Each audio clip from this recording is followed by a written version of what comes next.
En cette fête de l'Épiphanie, qu'on appelait la fête des rois mages avant, l'Évangile nous présente les mages, nous les donne en exemple. Et vous remarquerez que dans cette page d'Évangile, c'est un peu, c'est évocateur. Ils vont dire, l'étoile qu'ils avaient vue se lever, les suivirent. Quand ils virent l'étoile, ils ressentirent une très grande joie. Ce qu'on veut surtout nous montrer à travers cette fête, à travers cette page d'Évangile, c'est que les mages, on pourrait dire, ce sont des chercheurs de l'essentiel. Et leur recherche est à ce point importante qu'ils sont prêts à bouger, sont prêts à marcher, parce qu'ils y croient. On pourrait dire que ces mages-là sont habités intérieurement par un genre de questionnement, probablement une insatisfaction. Et moi, j'oserais dire dans mes mots, les mages que j'aime chez eux, ils sont affamés. Ils ont faim de quelque chose. Et parce qu'ils ont cette étoile-là qui brille à l'intérieur d'eux, qu'ils ont cette motivation profonde, ils sont prêts à aller de l'avant. Ils sont prêts à donner le meilleur d'eux-mêmes. Vous savez, quand on entend le récit des mages ce matin, comme ça nous est présenté chaque année, le but de ce récit-là, ce n'est pas d'abord de nous conter une histoire qui est passée. À chaque fois qu'on entend une page d'Évangile, c'est pour nous faire réfléchir sur notre vie à nous. Et derrière ces textes-là, ces passages-là qui nous sont présentés, il y a toujours ce que j'appellerais, moi, une question qui est comme cachée, que la parole de Dieu veut nous poser. Puis des fois, c'est une partie de l'Évangile qui nous l'indique, d'autres fois, c'est une autre. Ça dépend de ce qu'on vit aussi, là. Et je vais vous partager, moi, comment je traduirais dans mes mots à moi la question que je vois cachée à travers cette page d'Évangile. C'est la suivante. On vient de nous dire que les mages, c'est des gens qui ont le courage de bouger, de marcher. La question que Dieu veut nous poser à travers cette page d'Évangile ce matin, ce serait, moi, qu'est-ce que ça prendrait pour me faire bouger, pour me faire marcher? Est-ce qu'il y a à l'intérieur de moi une étoile à ce point importante, là, que je suis prêt à changer dans ma vie? Quelque chose qui m'attire, quelque chose qui m'amène à plus. Est-ce qu'il y a un aspect de ma vie qui est assez important que je ne me contenterai pas de faire du surplace? J'aurais le goût d'aller ailleurs. J'aurais le goût d'aller plus loin. J'aurais le goût d'aller plus loin parce que je pense que Dieu m'appelle à ça, la vie m'appelle à ça. Et le grand danger dans la vie, vous savez, c'est quoi? C'est de dire, ça va à peu près bien, on met ça sur le cruise control. Je ne bouge pas, j'attends, puis on verra. Et dans ces moments-là, je suis en train de passer à côté de belles occasions qui m'ont ramené ailleurs. On est habitué d'entendre ces textes sur les mages, puis des fois, on s'habitue aux textes, puis bon. J'ai pensé vous conter une parabole moderne pour nous aider à voir quel est le sens qui se cache derrière ça. Premièrement, pour moi, le message, c'est ça. Dans la vie, là, c'est-tu nécessaire d'attendre qu'il arrive un coup d'éclat avant de bouger, avant d'avancer, de passer à autre chose? La grande tentation, puis c'est vrai pour tout le monde, là. Vous savez, c'est la grande tentation quand tu vois des affaires, ouais, il faudra que je fasse de quoi? Demain. Un peu plus tard. Demain, je vais voir à ça. Alors, je vous conte ma parabole moderne. Donc, vous savez, une parabole, c'est une histoire inventée, mais qui a pour but de nous faire réfléchir. Alors, dans ma parabole, moi, je vous parle d'un gars qui venait de s'acheter une voiture, mais pas n'importe quelle voiture, une Jaguar. Pour les gens qui ne connaissent pas les Jaguars, je peux juste vous dire que ce n'est pas exactement la même chose qu'une Lada qui venait de Russie, là. Une Jaguar, ça vaut un certain montant. Je ne sais pas exactement le montant. Je me suis renseigné. Moi, j'ai un Corolla 2010, puis ils m'ont dit que c'était un peu plus cher que ça, là. Alors, ce monsieur-là, il rêvait une Jaguar. Vous savez, tout le monde tripe sur ses affaires. Lui, il tripait sur son auto. Alors, il a attendu une secousse, puis quand il a reçu sa Jaguar, bien, une fois que tu l'as, tu vas aller l'essayer. Hein, un fou dans une poche. Alors, il s'est en allé, un conseil, je ne sais pas si je devrais dire ça, je suis enregistré. Mais si vous voulez essayer une voiture, allez sur les routes secondaires, il y a moins de police, là. Fait qu'il s'en va sur la route secondaire, puis il a donné une bonne rince. Il l'a essayé, puis ça marche vraiment. Là. Tu peux accélérer avec ça là, dans un rien de temps. Puis à un moment donné, bien, il a roulé, puis là, à un moment donné, là, il rentrait dans un village. Là, c'est bon de ralentir. C'est un conseil que je vous donne, ça aussi. Là. Sinon, ça peut vous coûter cher. Puis il y avait des jeunes sur le bord de la route. Et quand il est arrivé, il a passé vis-à-vis de ces jeunes-là, tout d'un coup, il a entendu « Bang! » Qu'est-ce que c'est ça? Fait que là, il s'est passé quelque chose, il est revenu ses potes, je vais voir, il y a des jeunes qui étaient là, il revient, puis il descend de sa voiture, qu'est-ce qui ne se rend pas? Hey, sa voiture était complètement abîmée sur un côté, là. Elle était toute bossée. Hey, sa voiture flambant neuve, mettez-vous à sa place, là. C'est quelque chose, hein? Puis il voit le petit gars qui était là, puis il demande au petit gars, qu'est-ce qui se passe? Qu'est-ce que tu fais là? Qu'est-ce que tu as fait? Ben, le petit gars, je vais te dire ce que j'ai fait, j'ai lancé une brique, moi. Tu as lancé une brique? Hey, c'est ma Jaguar flambant neuve, as-tu pensé?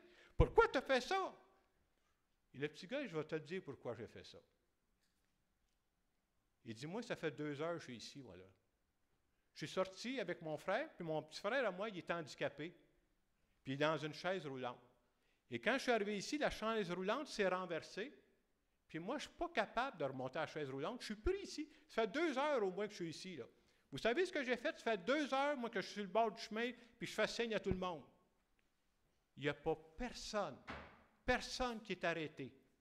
J'en ai vu passer des voitures, personne n'est arrêté. Moi, je suis encore pris ici. Le monsieur de la Jaguar, il écoutait ça, il n'était pas content, mais en même temps, il dit, c'est vrai. S'il n'avait pas lancé sa brique, jamais je serais arrêté ici. J'arrive maintenant à la morale de cette histoire. Faut-il toujours attendre de recevoir une brique par la tête avant de penser à changer, avant de penser à bouger, avant de penser à se mettre en marche? Et ce que je vous dis là, ça peut être vrai dans bien des dimensions de notre vie. Je vais-tu attendre? Qu'est-ce que je vais attendre dans mon couple avant de bouger? Quand ça ira bien mal, je vais y voir. Ça peut être dangereux. Dans ma famille, qu'est-ce que je vais attendre avant de commencer à bouger pour faire quelque chose, pour unir ma famille? Là où je travaille là, présentement, je vais faire semblant que tout est correct. Qu'est-ce que je suis? Vas-tu attendre encore là, qu'il arrive quelque chose de grave avant de bouger? Dans ma relation avec Dieu, pour le moment, ça marche. Est-ce que je vais attendre de devenir sec comme un bout de bâton avant de bouger? Il y a quelques années, j'ai suivi une formation en leadership. Puis les gens qui donnent la formation, c'est un coach qui... Puis vous savez, les coachs, quand on fait une fin de semaine avec eux autres, on commence à connaître leur marotte parce qu'ils répètent tout le temps. C'est pire que des curés, ça, cette affaire-là. Alors, j'ai fait la session, puis il y a une marotte qui répétait tout le temps. Je vais vous la dire. Il disait ceci. Sans la fin, c'est la fin. Alors, j'explique. Sans la fin, F-A-I-N, si j'ai plus faim de quelque chose, c'est la fin F-I-N. On peut l'appliquer à tout. Dans mon couple, si j'ai plus faim de plus, watch-toi, ça se peut que la fin s'en vienne. Dans ta famille, si on n'a pas faim un peu plus de se réunir, de se voir de temps en temps, attention, ça peut être la fin qui s'en vient. Puis ce n'est pas des cas hypothétiques que je vous compte, vous en connaissez autant que moi. Hein? Au travail, si tu te contentes de faire le strict minimum, tu n'as plus faim. Peut-être que tu serais dû d'aller ailleurs. Tu n'es plus affamé. Et on peut dire la même chose dans notre foi. Hein? Dans ma relation à Dieu, ça fait des années que je prie. Est-ce que tu es encore affamé? Est-ce que tu as encore le goût de plus, d'aller plus loin? Parce que sinon, ça peut sentir la faim. Puis ça aussi, ce n'est pas des exemples hypothétiques, là. Vous devez en connaître autant que moi. C'est la faim.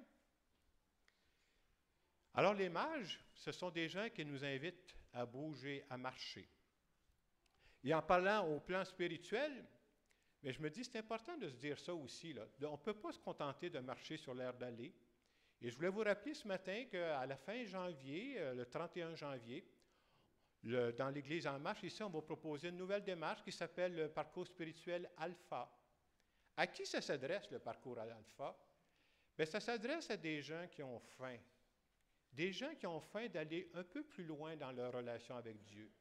Des gens qui ont faim de dire, ma vie spirituelle, ça pourra faire une différence dans ma vie.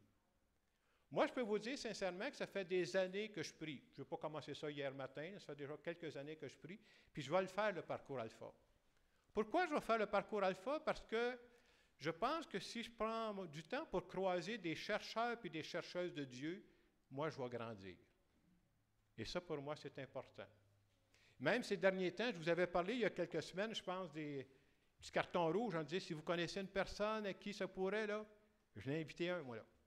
Il va te souvenir, je ne sais pas, mais je l'ai invité. J'ai fait ma job. Parce que je pense que pour certaines personnes, ça leur ferait du bien. Alors moi, je vous invite, les gens qui le peuvent. Je sais qu'on va avoir même une soirée d'information. Jeanne d'Arc va en parler un peu tantôt. Là, je pense que c'est le 17 janvier, si j'ai bien retenu. Je vous invite à vivre ce parcours-là, parce que comme communauté, ça pourrait nous aider beaucoup à grandir les uns les autres. Et la vie spirituelle, quelqu'un pourrait demander, bien, une des façons de dire, à quoi ça sert la vie spirituelle? Bien, la vie spirituelle, je dirais dans mes mots ce matin, ça nous aide à demeurer affamés. Parce que le jour où tu avances dans ta vie, puis tu n'as plus faim de rien, je m'excuse, je ne veux pas vous faire peur, mais c'est la fin. C'est-à-dire, peut-être que tu vas vivoter, mais tu ne vis plus vraiment. Alors ce matin, c'est ce message-là que je retiens à travers le message des mages. En terminant cette homélie, bien entendu, je vais faire une petite prière en notre nom à tous.